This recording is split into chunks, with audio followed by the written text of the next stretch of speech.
So this is the brand new Slangin The Bizkit podcast. This is the new one. It's been a while since we did any type of podcasting program. I think about 5 weeks since any episode has come out. I want to say, first off, everybody listening, thank you so much for coming back. It's been a little bit of a hiatus, but hopefully you like the new podcasting program. I'm a little bit nervous. I got our new co-host for today. He's he's lean, he's well-educated, well-versed, a lot more than me. I'd like to welcome Mr. Dave Wheeler to the Slangin The Bizkit podcasting program. Thank you for having me on the show today, sir. It is a pleasure. I have been a follower of your YouTube channel for quite some time, and it has been fun watching your journey throughout the hockey world, traveling transcontinentally and back home. So I don't blame you for not doing a podcast. That's what summer is for hockey players to relax. Yeah, and I got some stuff to share with you today. I think you'll like, and I think that the people listening, whether you're audio version, Apple, Spotify, Google, the video version on YouTube, which is back, I got some stuff that I think everybody's going to like. Everybody's really going to enjoy. A little exclusive here if you're on the video version. I got the new dog right here beside me. I got my podcast and Beagle. If you're in the car, if you're on Apple, Spotify, you can't see that, but that's okay. Mr. Wheeler is looking great in the studio, in the Energy 106 studio, I might add. Dave is a local radio host in Winnipeg. If you're not from Winnipeg, in my personal opinion, probably the top radio morning show host over the last 10 years, I would say. Some people may disagree, but that's my hot take, and that's why I'm privileged to have him here on the podcasting program today. From your lips to God's ears, sir. Well, why don't we start off? First off, so for the podcast program moving forward, Dave isn't going to be my co-host for every single episode. He was just nice enough to fill in because I didn't have a co-host for today. I think every episode is going to change, be a little bit different. So maybe Dave this week, next week, my boy Rob Lalonde, Rob from Butt Ends, he might fill in. Maybe we'll have a guest. I'll always want to have somebody in the podcasting conversation, so it's not just myself. I think there's nothing worse out there than a podcast where it's just one person talking and it's that conversation with themselves for 45 minutes. Just not for me. And hopefully, if you're listening for the first time in the last little bit, this will be for you. And so without further ado, let's get into, I guess, today's topics. I guess we got some news, we got some signings, we got some hockey talk to get to, all this kind of stuff. I know that maybe Dave's and a lot of people listening have only seen kind of my hockey journey from the outside, from seeing what I post on YouTube, what I share online. But the podcast version, I want to be a little bit more of an exclusive. Maybe, the videos on YouTube put up, 20, 30, 40,000 views a piece. And obviously my agent's been telling me these days, hey, careful what you say. Like, we're trying to get you a deal here, right? We gotta keep things in check on the podcast, let a little bit looser. So actually, funny enough, so today I got a call from my agent. There's interest from a team in Norway, and a team in Norway that is having some visa issues with players, and also a guy or a team in Sweden that we talked to about a month ago. They weren't interested at all, but they're having a problem finding, I guess, a goalie. But a lot of teams don't want to take imports because of the new import rules. And if you're not familiar, you haven't been following along with the Hockey Sweden rules. Sweden has really been the only country the last little bit where they allow people to come in on a 90-day tourist permit. You can come and go as you please, which is why there's typically so many imports playing in Hockey Sweden and Division 1, Division 2, Division 3 and whatnot. But this year they changed the rule where everybody has to have a visa and the team pays for it and the team applies for it. So a lot of teams are like, well, every single player, that's about I'm going to say $2,000 investment between applying for the visa, the insurance, all that other kind of stuff. So a lot of teams are really trying not to bring in imports, which they say is to clean up Swedish hockey. I think it's just to kind of get a lot of the imports out. My personal hot take. But there's been a couple teams like that are interested, and then they start realizing, we have to pay the money, and they're just not down with that. It's interesting.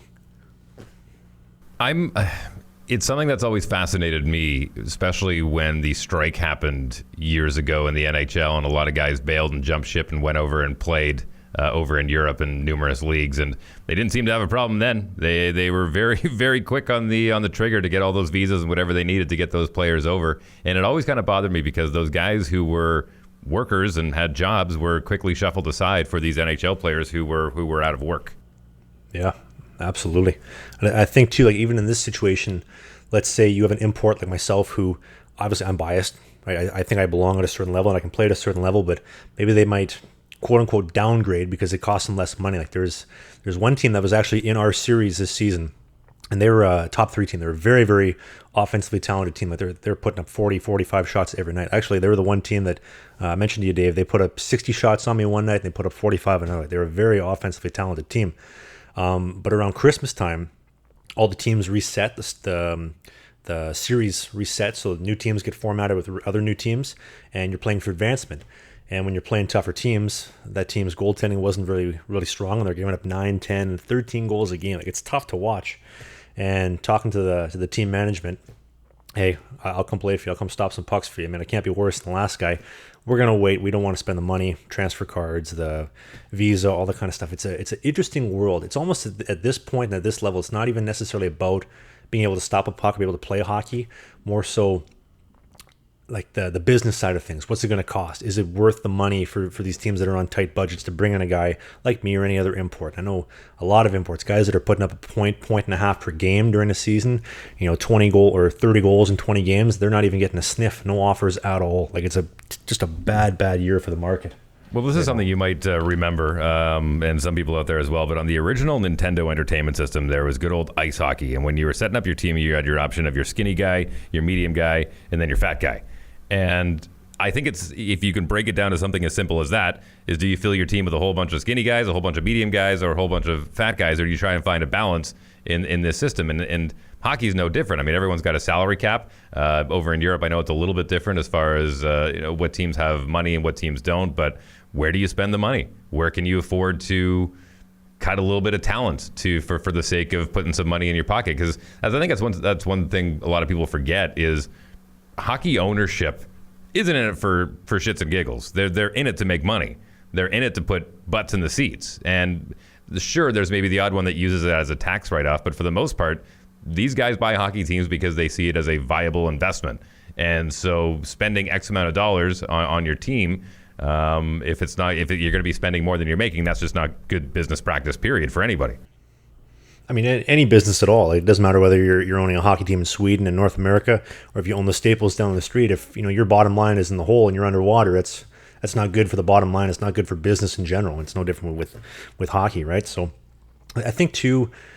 Obviously I'm biased, but a lot of management don't understand the value in having a really, really good goalie. I mean, you would think that a lot would, but when you're the one cutting the checks, you start, okay, maybe I can pinch a couple bucks here, a couple bucks there, and I think it shows in the market. Like there's a guy I was talking to the other day who's taking over a team, like as a general manager, and he says, do you have any players that like forwards you'd be able to bring with you? I said, sure. I recommended 3 or 4 guys that were in my series this year. I said, all these guys don't have a single sniff, nothing.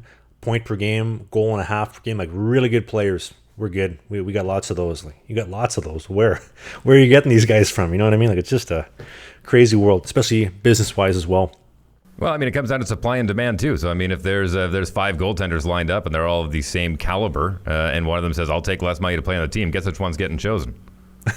It's funny. I actually talked to a coach or a general manager the other day. We were talking about that, and so they made an offer. The salary was $125 a week. Maybe I'll give you a little podcast exclusive. So this deal, we did end up signing this deal in North America, in the Fed.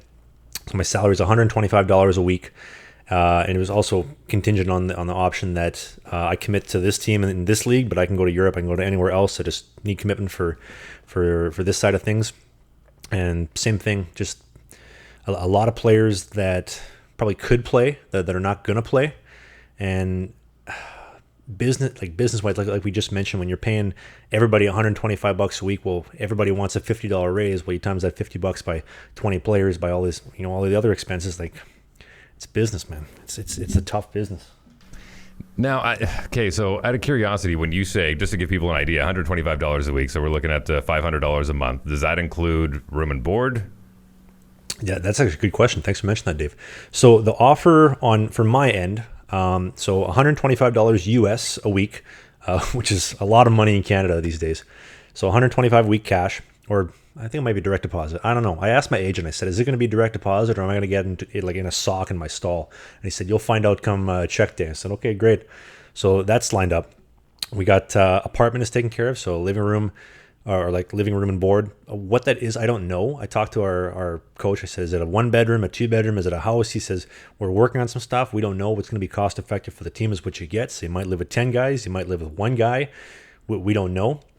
So that's taken care of. Sticks. Actually, custom mask was nice. So they're going to cover a custom mask for me this season, which is nice. No pads, no blocker, no glove. I got to earn that. Got to make a few saves if I'm going to dip into that kind of money.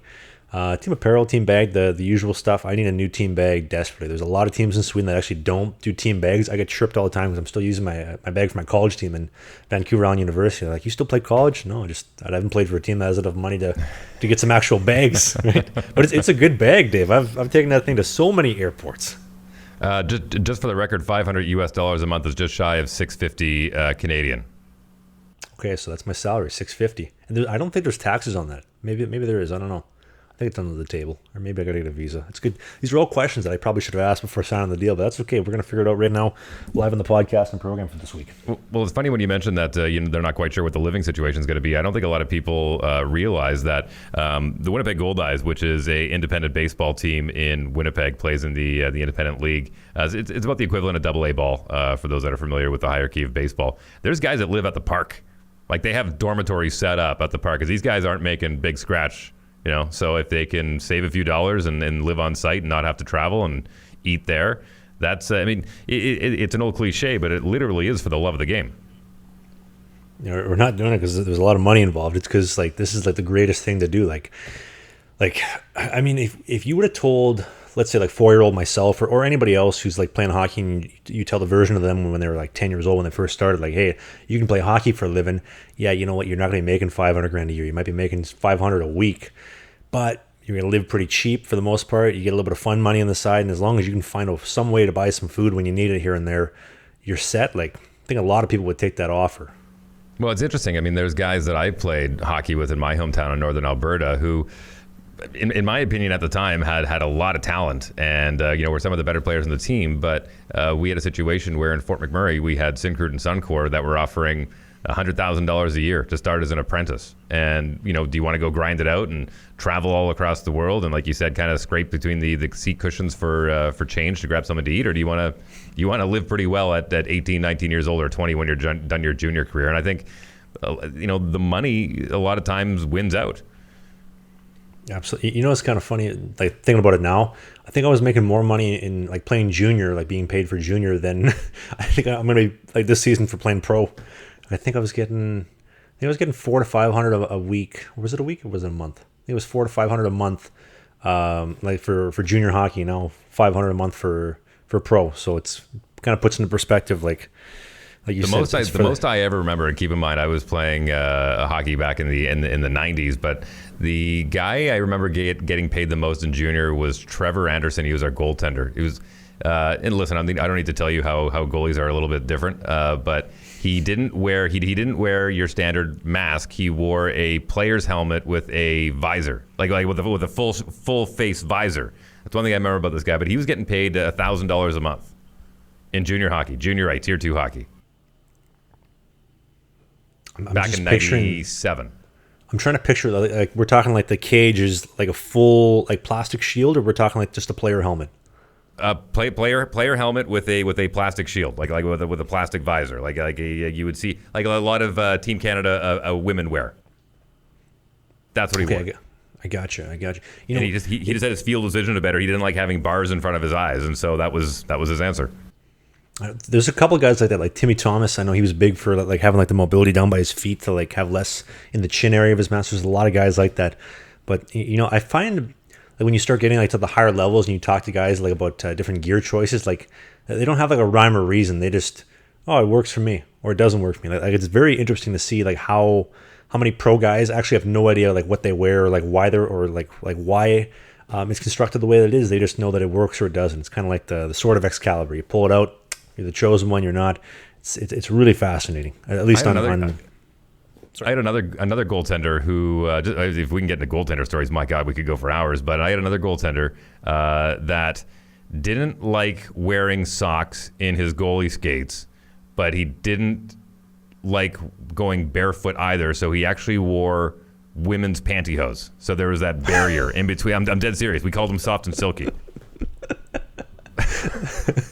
So he's wearing ladies' undergarments for his inside of his skates. Yes, just to have that barrier in between his foot and the skate, as thin as possible. Hey, if it works, it works. They don't ask how, right? They ask how many. Yeah, right. Yeah, exactly. Not exactly your Excalibur story, but it's pantyhose. Actually, now we're kind of getting the ball rolling on that. I was thinking, I don't want to say like the word hazings, because I think that gives like a bad Initiation. yeah, more like initiation kind of stuff. Like I was thinking like this year we had one guy on the team. I don't know why he came into the room after hours on like a Saturday, fired up a pot of coffee, and in Sweden, like if you mess with the coffee maker, that's how you really kind of like ruin a team's chemistry. Like don't mess with the coffee maker ever, if like someone's gonna get hurt. So he makes a cup of coffee, like a pot of coffee, and he takes the wet coffee grounds right out of the machine and dumps them in one of the guy's gloves. So he's got like a glove full of wet sop and black coffee grounds, and he sat beside me in the locker room, and I came in the next day. I walk in after I do my warm up, and he's got like the look on his face like he just wants to like throw somebody through a wall. I said, Max, what's wrong? He says, okay, I'm not going to talk to him today. That was a good one. And actually, funny enough, sorry, go ahead, Dave. No, go ahead. I love these stories. Let's trade back and forth. Like I said, we could do this for hours. Well, we only got so much programming today, but that's okay. We got lots more episodes to come. I'll leave you with this one. Well, I guess two for here.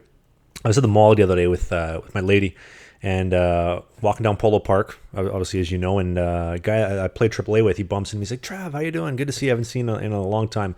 And funny enough, so he was the guy, I think everybody team has this guy, the guy that there's just something about him that he asked to be like picked on. Like he says dumb things, he does dumb things, and it's like he's asking for you to like take advantage of that, right? So he comes in one day, and keep in mind this is like 10 years ago.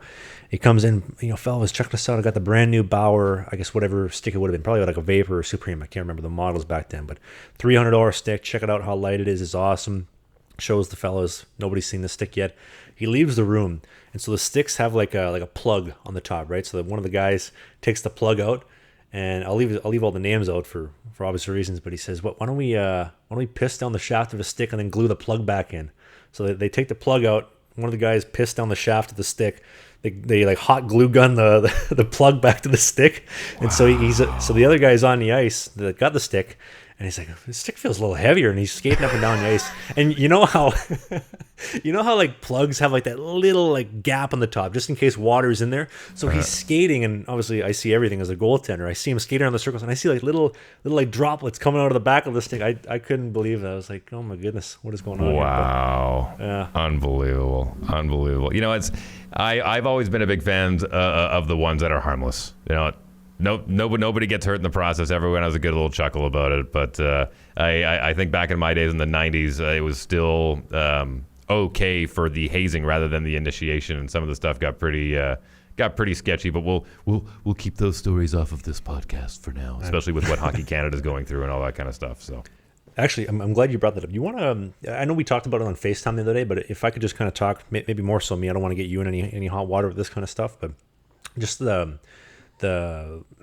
hockey culture in today's game, I've seen it change. Obviously, I'm getting older. I mean, I've just turned 26. Like right now, I skate with ancient. You are. Oh, I know. I do. I feel like a dinosaur, and I'm going to explain to you why. So, the pro group that I skate with right now, we got guys. We skate twice a week, Tuesdays, Thursdays. We have guys who are, 21, 23, my age, 26, but mostly guys in that 20 to 23 ballpark. Like just. They're finishing up their Western League career, about to go crack pro, NCAA about to go pro, or somewhere in that ballpark, right? And the guys were just talking about how, like, there's probably like 1 to 2 of these like entitled things are going to go my way type of players on every team nowadays. And I remember like when I played, it might have been like 2 to 3 guys in a league. And I think it's kind of a little bit of a reflection on society. But when we start getting back to the Hockey Canada stuff, and I don't know any ins and outs of that, because I have as much knowledge as you do, Dave, and as much as the general public does, but just the way that it feels like hockey players are bred to treat other people and treat women specifically. It's like, I was talking to my dad about this in the car the other day, but if you cut hockey away, whether you're a D-man putting up a point per game, if you're the star forward who's carrying the team, if you're a star goaltender, whatever, you cut that aside, what do you have left? Nothing. Reminds me of the old line from Avengers. What are you? Take off the suit and what are you? Playboy, philanthropist, billionaire. But unfortunately, most guys aren't like that. You know what? It starts young. Okay, so keep in mind that when you've got a bunch of young men in a locker room going through puberty, showering together. I mean, and not just hockey. I mean, it's pretty widespread throughout team sports, but it becomes a very homoerotic atmosphere. And then you've got a lot of teasing. You've got a lot of kids who are developing faster than others. And then there's pointing and there's giggling and there's laughing. And you're in this for the long haul until you become a young adult. And you've also got this team mentality that, despite the fact that you kind of poke fun at each other and whatnot in the locker room, it's still kind of a pack mentality. And you support each other in on and off the ice. I mean, you're a team. You're whether or not you get along with somebody or not off the ice, you've got their back on the ice. So it's a combination of all these variables coming together and just being this very testosterone charged situation. And more often than not, there's pressure on some of these young kids. Even with are you a virgin? Have you been with a girl? Stuff. I mean, conversations like that happen, and they're not always monitored inside the locker room by somebody who has enough wherewithal to guide a lot of these young adolescent kids or young adults through. And it just spirals, unfortunately, into this really horrible, toxic culture where people become victims of what I think a lot of times these hockey players don't realize is all that toxic.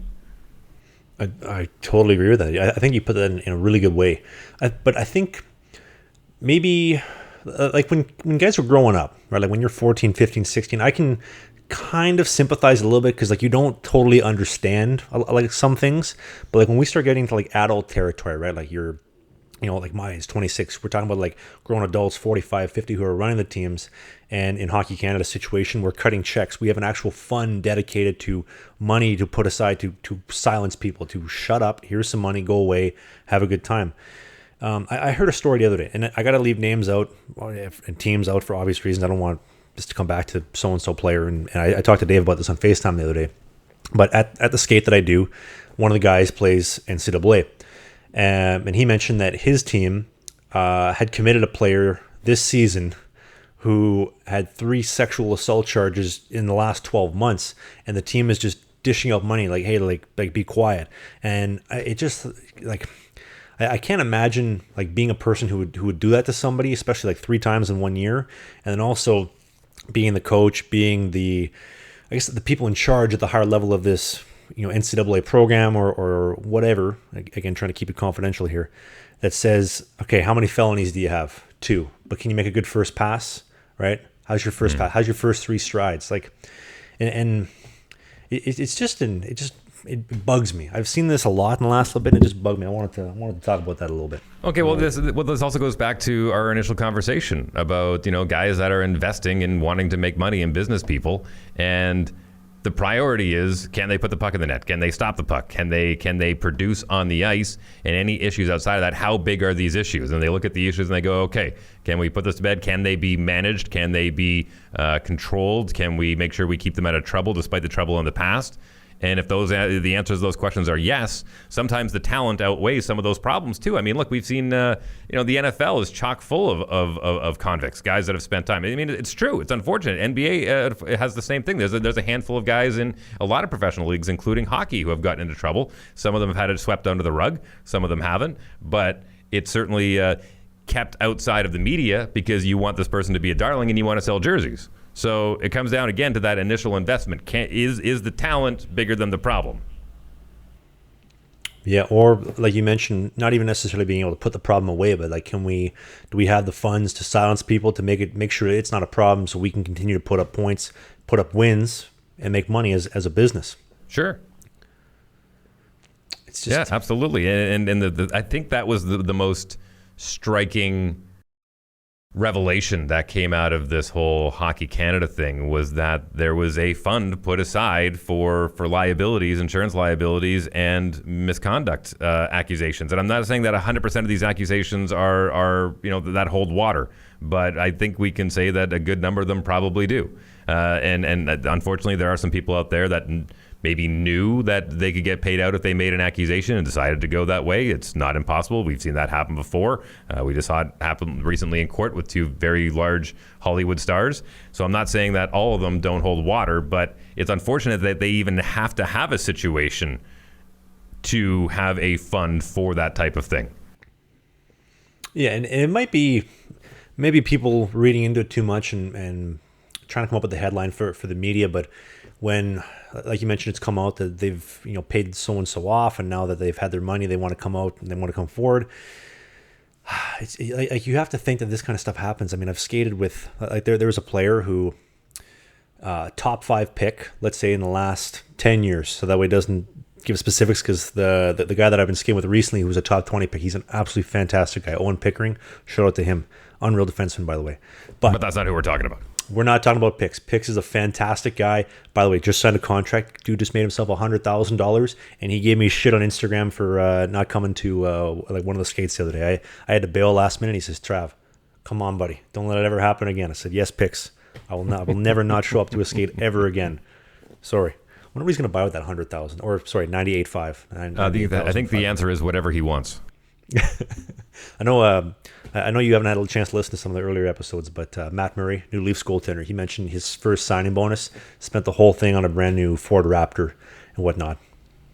Why not? You know what? Listen, I've seen guys be really stupid with their money. I've seen guys be really smart with their money. Again, not mentioning names, but he's another goaltender. I remember him signing a contract, and the first person he called was his financial advisor and says, how much money can or should I put away, and how much can I keep just to kind of spend? And that's the question that I think most hockey players or professional athletes should be asking, instead of be like, got $100,000?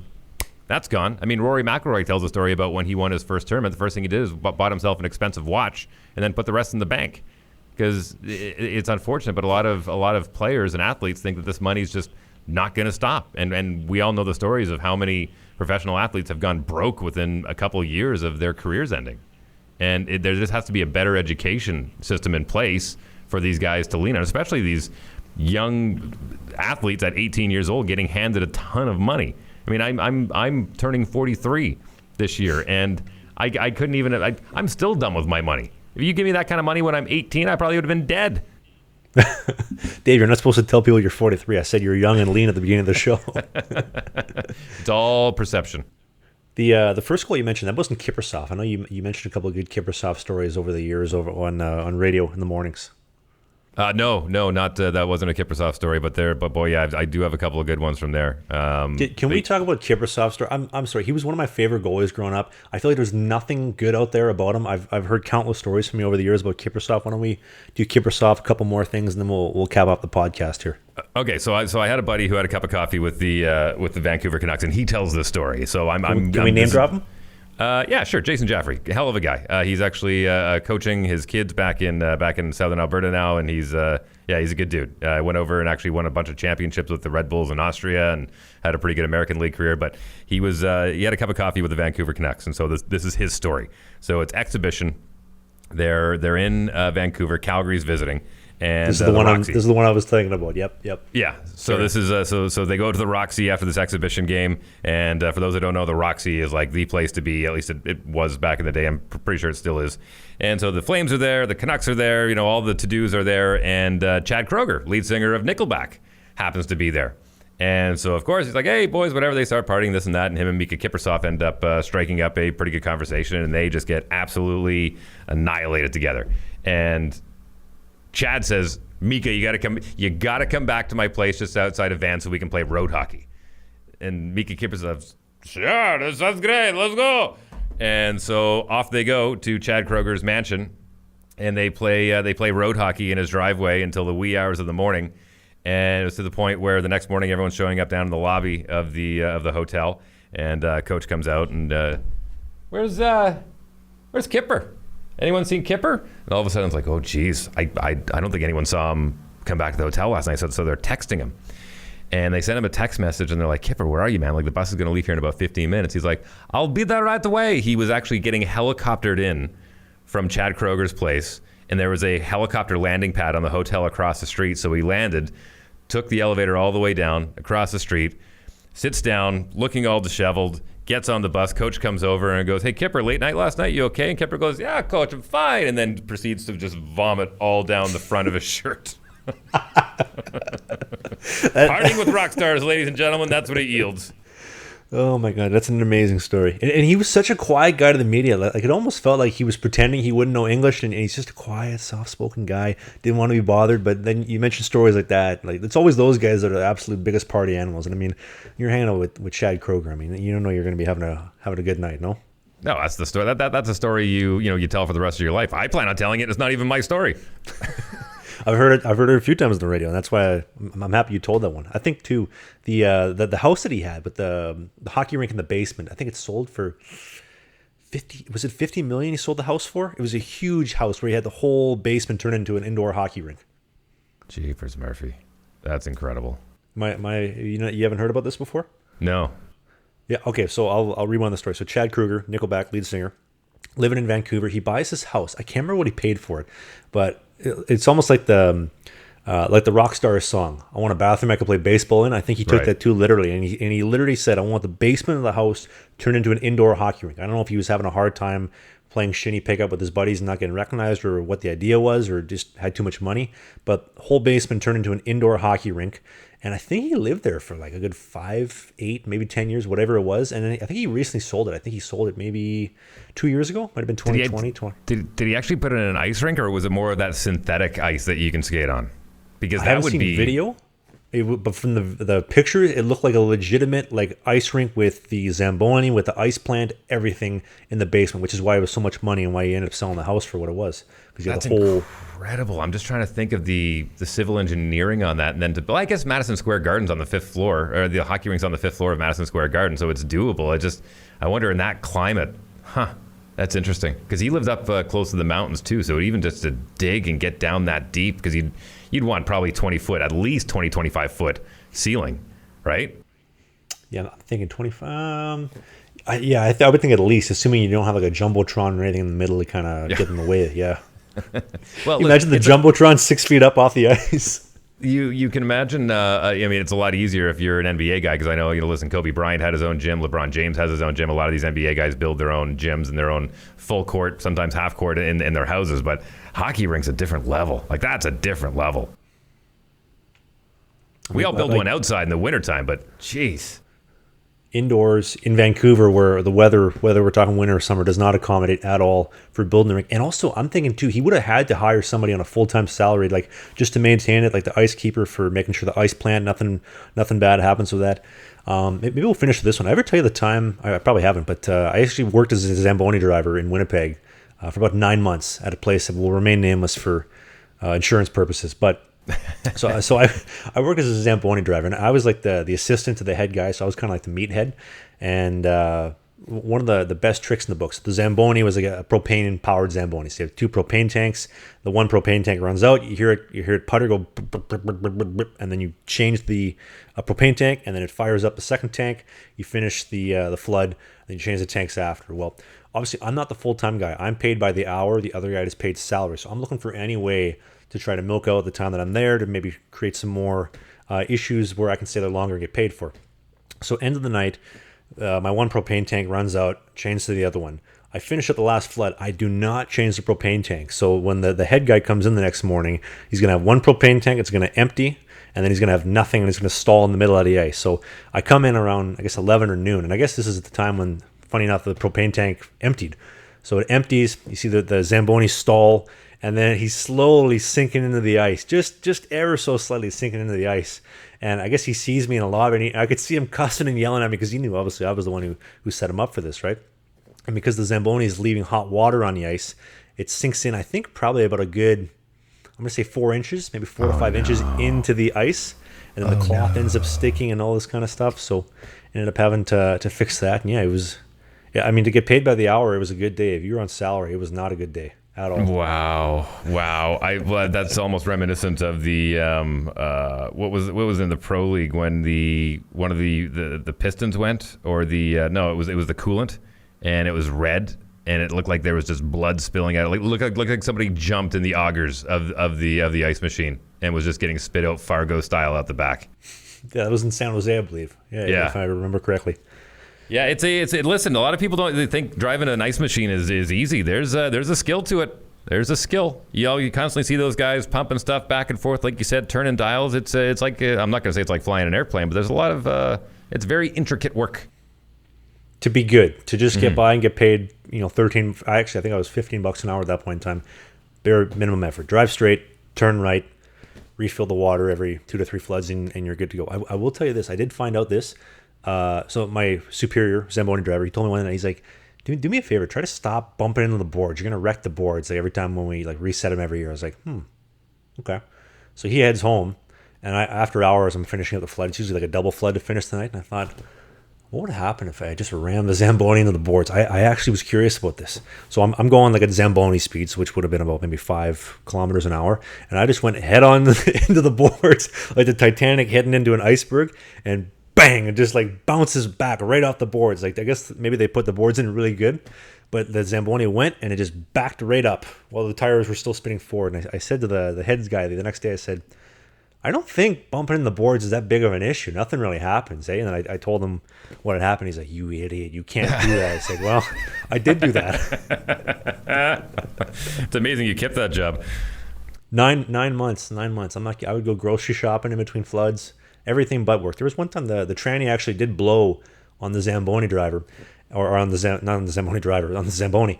And I called the head guy. I was like, hey, so there's red fluid, or I think it was red and there's blue fluid coming out of both sides. I said, what do you want me to do? He's like, no matter what you do not start the Zamboni. I said, can I back it up? No, do not start it. Wow. So, life of a Zamboni driver there. Funny enough, something else we have in common. I worked in a hockey rink where I played out of in my minor hockey when I was playing AAA. Me and, funny enough, one of our goaltenders, we managed to get a summer job there. Just doing maintenance, painting pipes above the rink and doing general maintenance, fixing up railings, stairs, all that kind of stuff. And keep in mind, again, this is in Fort McMurray where St. Cruden and Suncor, and there's a lot of guys making good money. I remember Morris, Newfoundland gentleman, he comes running at us one day. He's like, boys, settle down. Slow down. We're like, what's going on? We're making good progress. He's like, boys, there's guys sitting out there at St. Cruden right now playing cribbage. They're playing cards, and they're making $50 an hour. I'm paying you minimum wage. Slow down. So he was the exact opposite. He's like, no, take breaks, relax, chill. It's all good. You don't get paid enough to care. You just get paid to show up. Right. Exactly. Well, and again, isn't that what this whole conversation is about? Is what are you getting paid for? Are you getting paid to show up and stop pucks or to score goals? And what is your worth? What kind of value? What kind of value are you bringing to the table at the end of the day? I mean, stopping pucks, good attitude, and. Well, I've got an interesting question for you as we get closer to winding this down, because I know you're a busy guy and you probably got to go work out again for the 8th time today. But do you think that all of the social media stuff that you do and your YouTube channel and the podcast and everything, do you think that teams look at that and go, that's a benefit for us? I think the smart teams do. And I think, honest to God, I think COVID has changed that so much, because before COVID, it felt like every head coach and every organization told me that was stupid. Don't bring the cameras to the rink. I don't want to see it. I don't want to hear about it. But now that these organizations, these teams, and these coaches are, I don't want to say bankrupt, but pretty close, and they're pretty desperate to kind of make their money back because they've had 2 years of having no fans or whatever the case was. They're willing to try anything, and they say, can you please do a video? I'm begging you. Bring out all the cameras, like, please.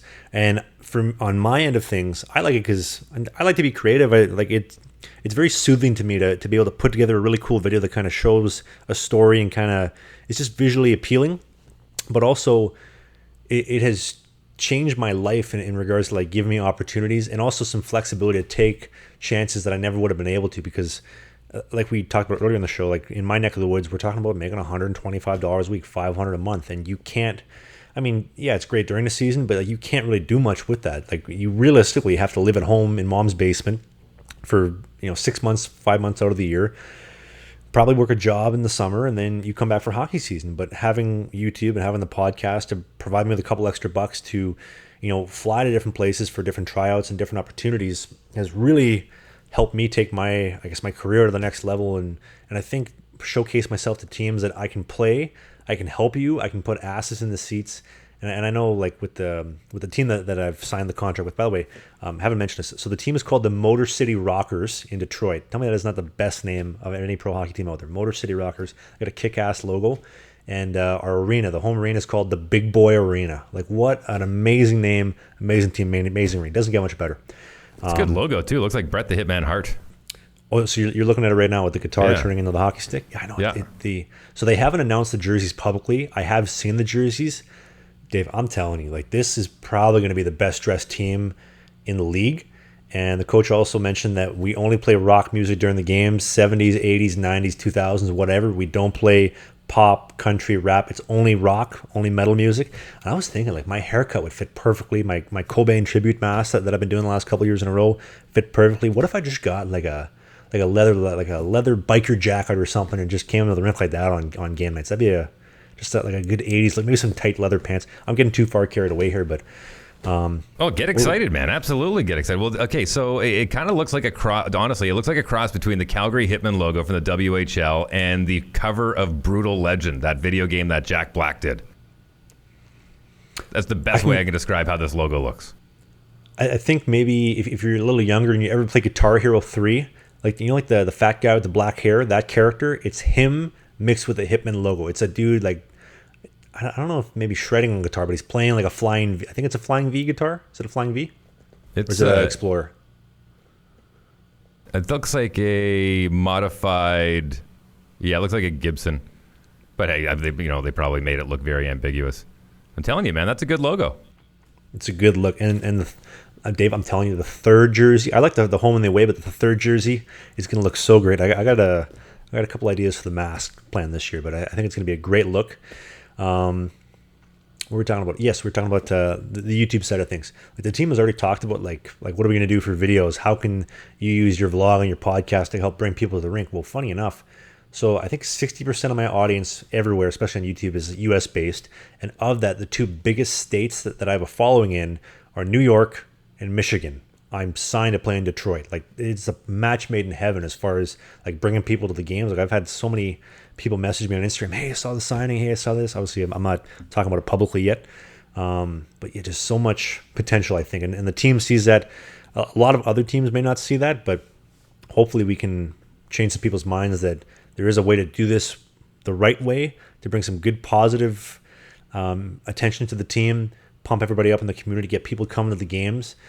And just do it in a fun way. Get people excited, and also get me excited, because this stuff makes me excited. Like we were just talking about with the leather pants, the jean jacket, whatever it may be, the long hair, the mullet, the Cobain mask, the new one for the season. All this stuff has got me really, really, really excited. And I'll tell you right now, I'm ready to start the season. I think I've been home for a little bit too long. When do you ship out? So I'm supposed to go to Vancouver in 2 weeks to go ski with my goalie coach for 2.5 weeks, but might have to make some changes to that, because I was supposed to fly to Europe August 30th, but if there's no European offer, then that doesn't matter anymore. Now we got to change the plans for camp, which is going to be, I think, October 3rd, but I think I'm going to be reporting for September 27th or 28th. Actually, this is actually a good note to leave you on. So for me to get to Detroit, the most common route would be to fly Winnipeg, Toronto to Detroit. I don't want to fly. I had an experience. Because you don't want to lose your hockey gear? That's a story we'll get into in a second. So my last two endeavors in Toronto, 9 and a 6-hour delay at Pearson. I don't want that. My boy Eric Portillo, he was on the previous version of the podcast, and he went to Sabres development camp, and so he uses like my Trav Pro laces, like the toe ties that I use, and I saw him using the skate laces, and I messaged him. I was like, dude, what's going on? Like, why aren't you using the Trav Specs? He's like, bro, they lost my gear. I was like, what do you mean? He's like, the airline, they lost all my gear. It was in, I think he mentioned it was in London. I was like, did you fly through London? He's like, no, I didn't even go to London. So somehow all of his gear is in London. He's in Buffalo, and the team had to buy him brand new gear. So I don't want to have that happen. So I don't want to fly Air Canada or out of Pearson. So I was like, okay, well, what if I take the train? Well, the train from Toronto to Buffalo or to Detroit is about a 2-day milk run around New York and then Buffalo. Gross. I don't know about that. I was like, okay, well, what about if I was able to get myself from Toronto to Windsor and then just get picked up at the border? So I talked to some people in the team, and there's some people that have made certain personal choices, medical choices. And they're like, well, dude, we can't come over the border. We're not allowed. I was like, what if I walked over the border? Like, if I got my ass to the Windsor border, I got like a red wagon or something, I put my bag, my suitcase, and I just walked over the border and got picked up. That would be great for TV. I know Dave and I were talking about this on FaceTime the other night, but I don't know what other options. Maybe fly Winnipeg to Minneapolis to Detroit, but the best part is you're going to ask the TSA or the border agent, say, listen, would you mind putting a camera on the other side of the border so I can get a shot of me walking the, like, get them to be like your full production team. It'll be great. I'm sure they'll love that. You just want to be in my video? What kind? Oh, by the way, don't forget, border agents have zero sense of humor. Oh, I pulled up to a border agent one time traveling over the border to go down to North Dakota, and the guy says, where are you from? And I said, originally my mom. Is that the kind of day it's going to be today? I was like, well, I am sorry. It is early. I do a morning radio show, and comedy is my thing. I am from Winnipeg. I am very sorry. Wow. I can picture you saying that too, and the guy has like the sunglasses, the kind of look on, and it says, just pull around the corner, sir, and just come inside if you don't mind. Like no personality at all. These guys are such stiffos, and like some of the questions they ask too are just absolutely ridiculous. Another good one. There's an SUV of us. I'm driving, and we're heading from Winnipeg to Fargo to grab a plane from Fargo to Las Vegas, and we get to the border crossing, and all of we got a stack of passports and hands them over. She goes, "Where are you heading?" I said, "Fargo, Vegas," and she goes, "What's your business in Vegas?" And I looked at her, I said, "Is that a serious question?"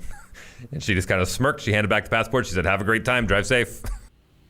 Oh, there you go. Somebody has some personality in the TSA these days. Yeah. But anyway, I just want to say, Dave, thank you so much for doing this with me. I know it was a little bit short notice, and I know you got a million one better things to do than do a podcast with me, but I appreciate you coming on, man. It was fun to have you on today. I look forward to being on again. Hit me up anytime. You got it. And as far as the regular people listening, I believe new episodes every Sunday. I think I'm going to stick around the noon time. I'm going to confirm that probably in the next episode. Some changes I still got to make to the YouTube channel, to the Instagram, all that kind of stuff. The social media for the podcast will be fixed soon. Thank you so much to everybody for listening to the new Slangin The Bizkit episode 1, season 2, episode 1, I guess it was. By the way, Dave, we were with my previous host. We were 66 episodes. We were 3 away from episode 69. You and I are going to have to do about a year and a half worth of work to get back to episode 69. It's hilarious. Pick the number 69. That's my friend Doug. Great movie. There's actually a wonderful actor in that movie that plays the sportscaster. You should go check it out if you haven't seen it. I know. Dave was in the movie, by the way. If you see Dave's face in the video version, look on Goon, on the Goon movie Goon. They filmed a lot of the stuff in Winnipeg, and he was one of the sportscasters on there. You got a gay son and a stupid son. Stupid, gay, stupid. You see this, Dad? Thank you, everybody, and have a great night. We'll see you next Sunday.